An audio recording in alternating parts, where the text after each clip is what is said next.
বাংলাদেশের সাম্প্রতিক রাজনৈতিক ইতিহাসে অন্তর্বর্তী সরকারের জারি করা ১৩৩টি অধ্যাদেশ এখন এক গুরুত্বপূর্ণ সাংবিধানিক ও রাজনৈতিক প্রশ্নে পরিণত হয়েছে। নতুন সংসদের সামনে এই অধ্যাদেশগুলোকে আইন হিসেবে গ্রহণ করা হবে কিনা কিংবা সংশোধন করে নতুনভাবে প্রণয়ন করা হবে কিনা তা নির্ধারণ করবে রাষ্ট্রের প্রশাসনিক কাঠামো, বিচার ব্যবস্থা, অর্থনীতি ও রাজনৈতিক ক্ষমতার ভারসাম্যের ভবিষ্যৎ।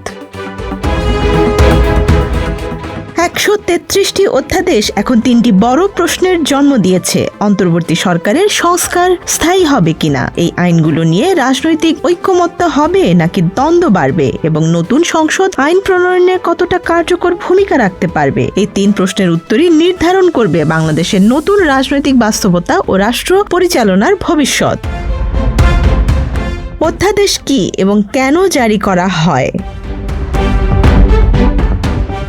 বাংলাদেশের সংবিধান অনুযায়ী সংসদ অধিবেশন না থাকলে রাষ্ট্রপতি সরকারের পরামর্শে জরুরি আইনগত ব্যবস্থা নিতে অধ্যাদেশ জারি করতে পারেন। পরে সংসদ বসলে সেই অধ্যাদেশ সংসদে বিল আকারে উত্থাপন করতে হয় এবং নির্দিষ্ট সময়ের মধ্যে পাশ না হলে তা বাতিল হয়ে যায়। অন্তর্বর্তী সরকারের সময় সংসদ কার্যকর ছিল না, ফলে প্রশাসন চালানো, সংস্কার কার্যক্রম এগিয়ে নেওয়া এবং নতুন নীতি বাস্তবায়নের জন্য তারা মোট ১৩৩টি অধ্যাদেশ জারি করে। এগুলোর মধ্যে অর্থনীতি, বিচার ব্যবস্থা, মানবাধিকার, নির্বাচন, প্রশাসন, পরিবেশ, ব্যাংকিং, শ্রম, ডিজিটাল ব্যবস্থা থেকে শুরু করে স্থানীয় সরকার পর্যন্ত বিস্তৃত নানা খাতে সংস্কার অন্তর্ভুক্ত রয়েছে।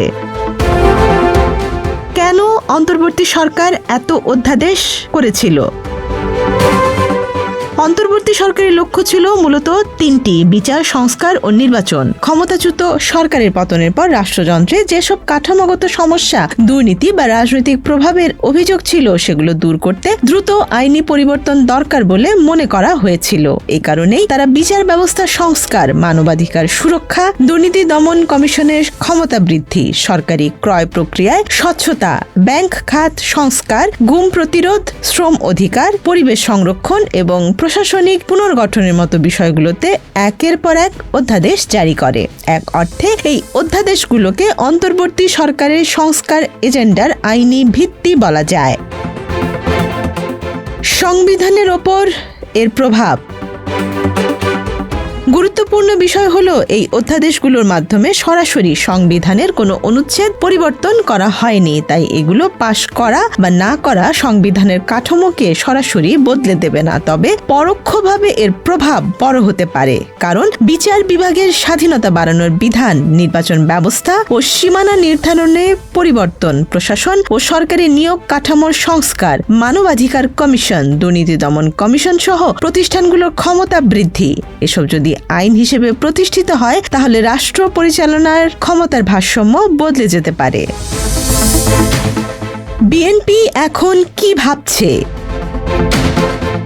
নতুন সংসদের সংখ্যাগরিষ্ঠ দল বিএনপি ইঙ্গিত দিয়েছে যে তারা ১৩৩টি অধ্যাদেশের বেশিরভাগই গ্রহণ করতে পারে, তবে কিছু ক্ষেত্রে সংশোধন আনতে চায়। স্বরাষ্ট্রমন্ত্রী সালাউদ্দিন আহমেদের বক্তব্য অনুযায়ী যেগুলো জনস্বার্থে এবং কার্যকর মনে হবে সেগুলো যেভাবে আছে সেভাবেই গ্রহণ করা হতে পারে। বিতর্কিত বা রাজনৈতিকভাবে সংবেদনশীল বিষয়গুলো আলোচনা করে সংশোধন করা হবে।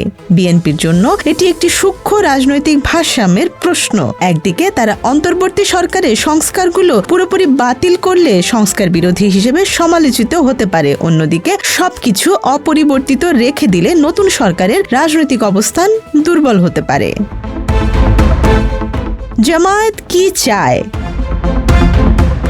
বিরোধী দল জামায়াতে ইসলামী মূলত চাইছে মানবাধিকার, গুম প্রতিরোধ এবং বিচার সংস্কারের মতো অধ্যাদেশগুলো শক্তভাবে কার্যকর করা হোক। রাজনৈতিক দায়মুক্তি বা বিতর্কিত আইনগুলো নিয়ে সংসদে বিস্তৃত আলোচনা হোক। নির্বাচন ও প্রশাসনিক সংস্কারগুলোকে আরও গভীর করা হোক। অর্থাৎ জামায়াতের অবস্থান কিছুটা সংস্কার সমর্থক কিন্তু রাজনৈতিকভাবে সতর্ক। বিতর্কিত যত অধ্যাদেশ।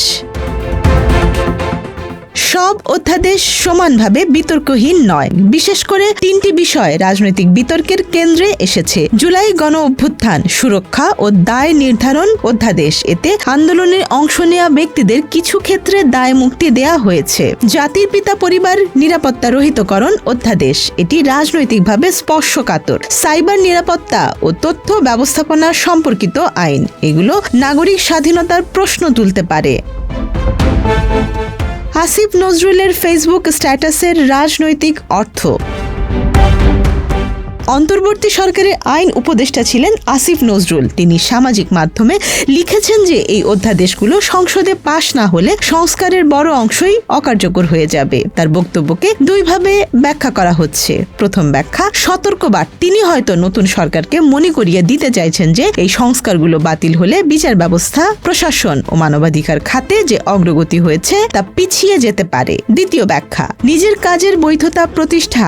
সমালোচকরা বলছেন তিনি যেহেতু এই অধ্যাদেশ প্রণয়নের সঙ্গে যুক্ত ছিলেন, তাই এগুলোর গুরুত্ব তুলে ধরে নিজের ভূমিকারও প্রশংসা তুলে ধরতে চাইছেন। বাস্তবে সম্ভবত দুটি বিষয়ই আংশিক সত্য। একদিকে রাজনৈতিক বার্তা, অন্যদিকে নিজের কাজের পক্ষে যুক্তি তুলে ধরা। রাষ্ট্র ও রাজনীতিতে কি প্রভাব ফেলবে 133টি অধ্যাদেশ?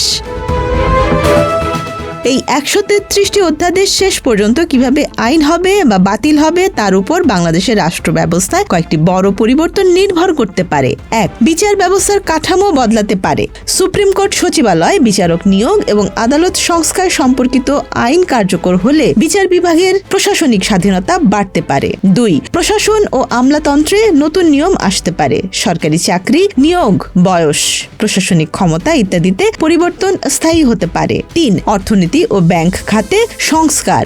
ব্যাংক রেজুলেশন, রাজস্ব ব্যবস্থাপনা, পাবলিক প্রকিউরমেন্টের মতো আইনের মাধ্যমে অর্থনৈতিক কাঠামোতে পরিবর্তন আসতে পারে। 4. মানবাধিকার ও নাগরিক স্বাধীনতা।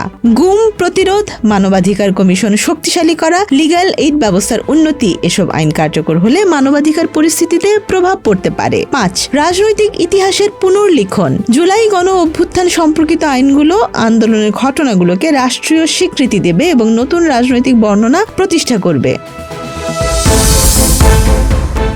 বিশ্লেষকদের মতে নতুন সংসদ সম্ভবত 3 ভাবে এগোবে। কিছু অধ্যাদেশ সরাসরি আইন হিসেবে গ্রহণ, কিছু সংশোধন করে পাশ, কিছু বিতর্কিত আইন বাতিল বা পুনর্লিখন। ফলে 133টি অধ্যাদেশ কেবল আইনগত নথি নয়, এগুলো এখন বাংলাদেশের নতুন রাজনৈতিক যুগের ভিত্তি হবে কিনা সেই প্রশ্নের কেন্দ্রবিন্দুতে। সংক্ষেপে বলা যায়, এই অধ্যাদেশগুলোর ভাগ্য নির্ধারণ করবে অন্তর্বর্তী সরকারের সংস্কার কতটা টিকে থাকবে, নতুন সরকারের রাজনৈতিক দর্শন কি হবে এবং ভবিষ্যতের বাংলাদেশ কতটা সংস্কারমুখী রাষ্ট্র হিসেবে এগোবে। Desk report, Dhaka express.